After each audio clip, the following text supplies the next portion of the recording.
Πάμε τώρα στην Κύπρο.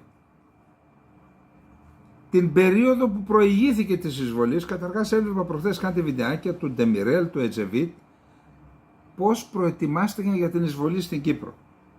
Και έλεγαν τις ανάγκες που τους έδιναν οι στρατιωτικοί για να κάνουν 48 αποβατικά, να έχουν 150 ελικόπτερα για να μεταφέρουν τους χιλιάδες αριστοτιστές και αεροπλάνα για τους αριστοτιστές και μαχητικά για το όλα.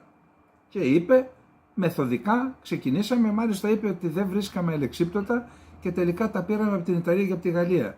Χιλιάδες αλεξίπτωτα.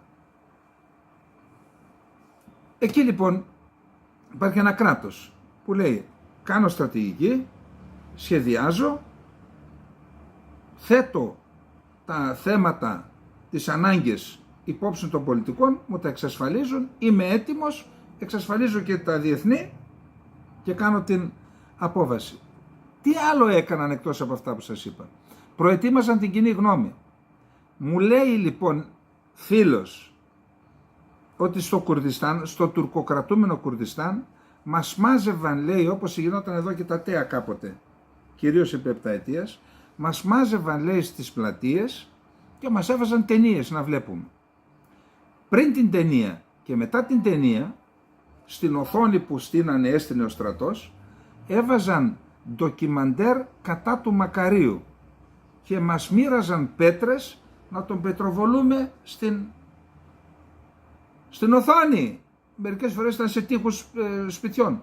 Πετροβολούσαμε, μας δηλητηρίαζαν τις ψυχές μας, λένε. Μέχρι που βγήκε ο Αμπτουλάχ Οτσαλάν και το Εργατικό Κόμμα του Κουρδιστάν και άλλαξε αυτή η ιστορία και άλλαξε ριζικά. Κοιτάξτε λοιπόν τώρα τι μας λέει ένας Κούρδος από τη Σουηδία, από την πόλη Μπάτμαν. 90% παίρνει εκεί το ΠΚΚ. Ο Νετζίπ Κούρντο Σίρκα Μπαξί, γεννημένος στις 5 Ιουνίου του 1965 στο Μπάτμαν της Τουρκίας, είναι Σουηδός αρθογράφος και συγγραφέας. Ο Μπαξί είναι κουρδικής καταγωγής και αδελφός της Ναλίν Πεκγκιούλ. Πήγε στη Σουηδία το 1980 μαζί με τους γονείς και τα 4 αδέρφια του. Σύμφωνα με το ιστολόγιο Υπερβόρειοι, ο Μπαξί είναι έμπειρος συγγραφέας και έχει γράψει πολλά άρθρα που ασχολούνται με θέματα όπως η Τουρκία, η Γκρίζη Λύκη, η γενοκτονία των Αρμενίων, η ένοπλη σύγκρουση στον Αγκόρνο Καραμπάχ και η Κύπρος. Ό,τι δεν έκανε η ελληνική κυβέρνηση, το έκανε ένας Κούρδος. Θα το δείτε παρακάτω. Έχουν περάσει 50 χρόνια από τότε που η Τουρκία εισέβαλε στην Κύπρο, όπου και κατέλαβε το βόρειο τμήμα του νησιού. Ο Κούρντο Μπαξί καλεί τώρα τον Υπουργό Εξωτερικών της Σουηδίας, τον Μπάιας Μπίλστρομ, να γίνει ο πρώτος Υπουργός Εξωτερικών της Σουηδίας που θα δηλώσει ότι η κατοχή της στην Κύπρο είναι όντως κατοχή και παράνομη. Ο Κούρντο Μπαξί μέσα στο άρθρο του στην Dagens Nyheter είχε αναφέρει τα εξής. Το Σάββατο 20 Ιουλίου, ο Τούρκος πρόεδρος Ρετζέπ Ταΐπ Ερντογάν θα μεταβεί στο κράτος Μαριονέτα, τουρκική δημοκρατία της Βόρειας Κύπρου, που μόνο η Τουρκία αναγνωρίζει. Συμπληρώνονται ακριβώς 50 χρόνια από τότε που η Τουρκία κατέλαβε την Κύπρο και με τη λεγόμενη ειρηνευτική επιχείρηση. Η κατοχή της Κύπρου από την Τουρκία είναι ενάντια στις διεθνείς συμφωνίες και στοίχησε τη ζωή σε χιλιάδες Ελληνοκύπριους. Μεγάλη είναι η λίστα με τις θηριωδίες των Τούρκων στρατιωτών στο παραδεισένιο νησί. Περίπου 150.000 Ελληνοκύπριοι αναγκάστηκαν να εγκαταλείψουν τα σπίτια τους και εξακολουθούν να τους αρνείται να επιστρέψουν μέχρι σήμερα. Για να αλλάξουν τα δημογραφικά στοιχεία, 100.000 Τούρκοι έπικοι μεταφέρθηκαν με τη βοήθεια του καθεστώτος της Άγκυρας στην Κύπρο. Το έγκλημα του πολέμου που λέγαμε και για το οποίο δεν είπε κουβέντα ο Μητσοτάκης. Μας τα zei ένας Κούρδος από την Σουηδία. Το 9χρονο παιδί μέσα μου ήταν 9 χρονών. Θυμάται πώς διαμονοποιήθηκαν οι χριστιανοί Κύπριοι στην Τουρκία κατά τη διάρκεια του έτους της κατοχής του 1974. Αυτό που σας είπα δηλαδή. Οι λέξεις ειδωλολάτρες, Έλληνες καθάρματα, βρώμικοι χριστιανοί και θάνατος στο Μακάριο, όπου ήταν ο πρώτος πρόεδρος της Κύπρου, αντιχούν μέχρι σήμερα στα αυτιά μου την προπαγάνδα που τους κάνανε. Τα τουρκικά μέσα ενημέρωσης γέμισαν με ρητορική μίσους κατά των χριστιανών, τόσο εντός όσο και εκτός Τουρκίας. Οι φίλοι μας, οι χριστιανοί γειτονείς μας στο Κουρδιστάν, οι Σύριοι, Ασσύριοι και Αρμένοι διώχτηκαν και αναγκάστηκαν να εγκαταλείψουν τα πατρογονικά τους μέρη για να βρουν καταφύγιο κυρίως στη Σουηδία και τη Γερμανία. Μία αφελής φωνή μέσα μου έλεγε πάντα ότι η διεθνής κοινότητα πρέπει να εκδιώξει την τουρκική δύναμη κατοχής από το νησί. Αλλά έκανα λάθος. Ούτε το ΝΑΤΟ, μέρος του οποίου είναι η Ελλάδα, ούτε η Ευρωπαϊκή Ένωση, μέρος της οποίας είναι η Κύπρος, δεν ήθελαν σοβαρά να εκδιώξουν την κατοχική δύναμη Τουρκία από την Κύπρο. Και ακόμα πιο περίεργο, φαίνεται ότι η Ευρωπαϊκή Ένωση κλείνει τα μάτια στην κατοχή από την Τουρκία των περίπου 3.000 κυπριακών τετραγωνικών χιλιόμετρων. Όταν έκλεισα τα 18, τα κατεχόμενα ανακηρύχθηκαν κράτος που μόνο η Τουρκία είχε αναγνωρίσει.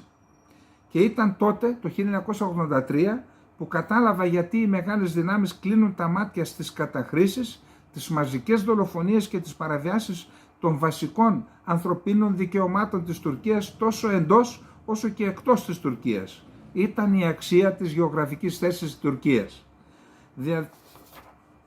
Και αντί να χρησιμοποιήσει τη θέση της στο χάρτη η Τουρκία για να συμβάλλει στην ειρήνη στη γη, για 100 χρόνια εκμεταλλεύεται τη θέση της ως κακός καουμπόης στο αμερικανικό λιβάδι. Ιστορικά η Τουρκία έχει δύο μηνύματα για τον κόσμο. Πρώτον, η Τουρκία έχει το αποκλειστικό δικαίωμα να κατέχει γειτονικές χώρες για να διασφαλίσει τη δική της ασφάλεια. Και δεύτερον, η διεθνής κοινότητα πρέπει να αποδεχθεί ότι μόνο η τουρκική εκδοχή της ιστορίας είναι αληθινή. Όλοι οι άλλοι κάνουν λάθος. Τότε το 1983 κατάλαβα γιατί οι μεγάλες δυνάμεις κλείνουν τα μάτια στις καταχρήσεις, τις μαζικές δολοφονίες και τις παραβιάσεις των βασικών ανθρωπίνων δικαιωμάτων της Τουρκίας εντός και εκτός Τουρκίας. Δυστυχώς, κύριε Μπαξί, δεν το κάνει μόνο η διεθνής κοινότητα και η Ελλάδα κλείνει τα μάτια και προτείνει το Φεριντούν Συνειρλίογλου, συνένοχο σε αυτά τα εγκλήματα, να το βάλαμε το λύκο να φυλάει τα πρόβατα για γενικό γραμματέα του ΟΑΣΕ. Δεν ξέρω αν ιστόρητοι είναι και τα κάνουν αυτά τα λάθη ή κάτι άλλο. Η αποτυχία της διεθνούς κοινότητας να αναγκάσει την Τουρκία να εγκαταλείψει την Κύπρο για 50 χρόνια με ανησυχεί για το παρόν και για τον μέλλον μας. Πώς τα Ηνωμένα Έθνη, η Ευρωπαϊκή Ένωση και οι δυτικές χώρες θα αναγκάσουν τη Ρωσία να εγκαταλείψει την Ουκρανία όταν δεν μπορούν να αναγκάσουν την Τουρκία να φύγει από την Κύπρο? Σύμφωνα με το ψήφισμα 541 του ΟΗΕ, η Σουηδία δεν αναγνωρίζει την τουρκική δημοκρατία της Βόρειας Κύπρου, αλλά με πληγώνει που κανένας Σουηδός υπουργός εξωτερικών εδώ και μισό αιώνα δεν δήλωσε ξεκάθαρα ότι η Τουρκία έχει καταλάβει παρανόμως την Κύπρο. Το Μπάιας Μπίλστρομ θα είστε ο πρώτος υπουργός εξωτερικών της Σουηδίας που θα ορίσει την κατοχή της Κύπρου ακριβώς ως κατοχή, ως παράνομη κατοχή, τον ρωτάει. Λοιπόν, πέστε μου σας παρακαλώ, πόσα άρθρα τέτοια έχετε διαβάσει στον κυπριακό και τον ελλαδικό τύπο? Πόσες δηλώσεις Ελλήνων πολιτικών στην Κύπρο και στην Ελλάδα έχετε ακούσει να είναι σε αυτήν τη γραμμή? Δηλαδή εκεί καταντήσαμε ο Μενέντες να υπερασπίζεται την Κύπρο καλύτερα από Ελλαδίτες και Κύπριους και ένας Κούρδος συγγραφέας διανοούμενος να υπερασπίζεται καλύτερα την Κύπρο από τους Ελλαδίτες και Κύπριους διανοούμενους? Στην Κύπρο υπάρχουν ακόμα διανοούμενοι που γράφουν. Στην Ελλάδα χάθηκε οι ελάχιστοι.